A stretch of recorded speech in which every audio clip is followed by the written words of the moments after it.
Halo, selamat datang kembali di sharing session TJL bercerita, berbagi cerita dan inspirasi untuk mahasiswa.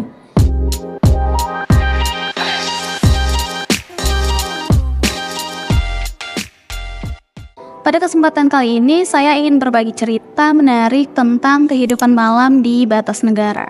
Cerita ini saya kutip langsung dari Kompasiana yang ditulis oleh Ibu Farias Tuti Jafar yang dipublikasi pada tanggal 19 Oktober 2015 dan menggambarkan suasana malam di Desa Serikin, Sarawak, Malaysia yang berbatasan langsung dengan Desa Jagoy, Kecamatan Jagoy Babang, Kabupaten Bengkayang, Kalimantan Barat.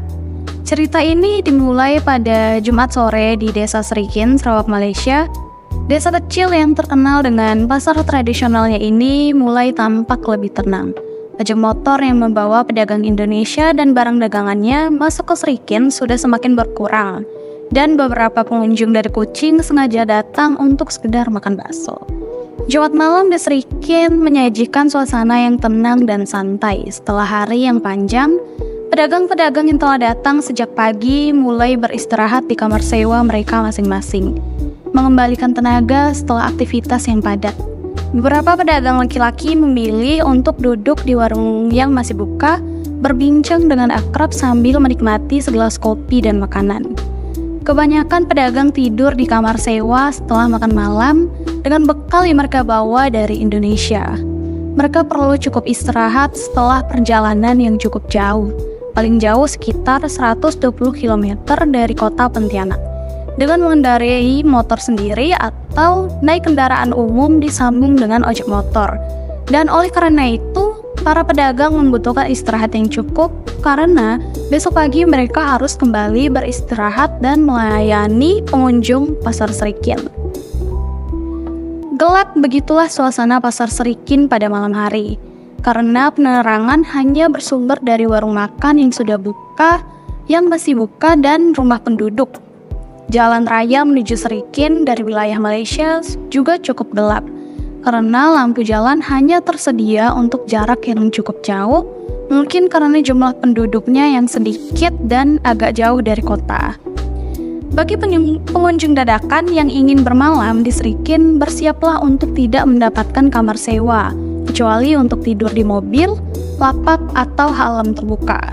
Hampir semua rumah penduduk di Serikin memiliki kamar untuk disewakan dengan harga bervariasi mulai dari Rp20 Malaysia sampai dengan Rp50 Malaysia per minggu, tergantung ukuran kamar.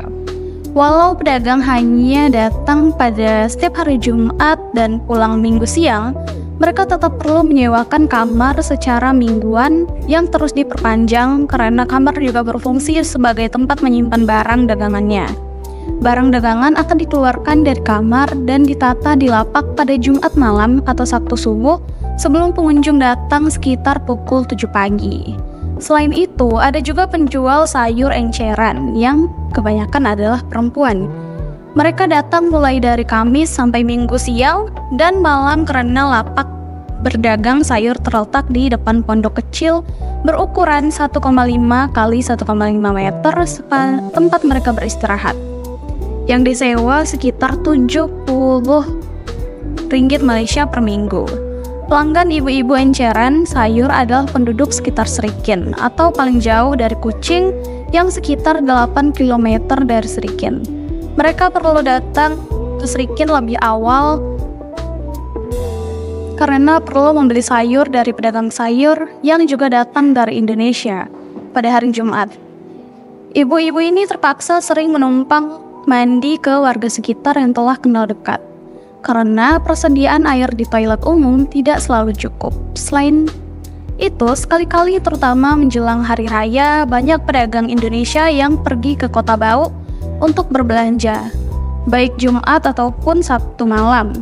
Penduduk Serikin yang umumnya memiliki mobil menawarkan jasa pengangkutan untuk ke Bau.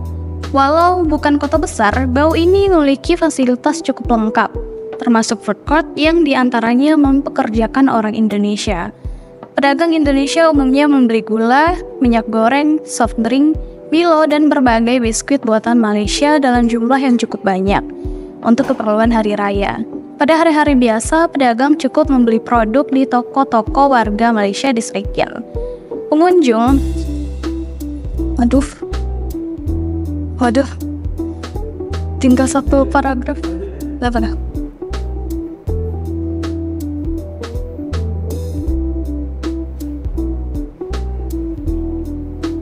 Penting untuk diketahui bahwa keluar masuk Srikin dari arah Malaysia termasuk perjalanan ke Bau akan melalui pos imigrasi sekitar 5 km dari Pasar Srikin. Pengecekan secara acak kendaraan, hampir semuanya kendaraan Malaysia, dilakukan oleh pihak imigrasi ketika pergi dan pulang dari Srikin.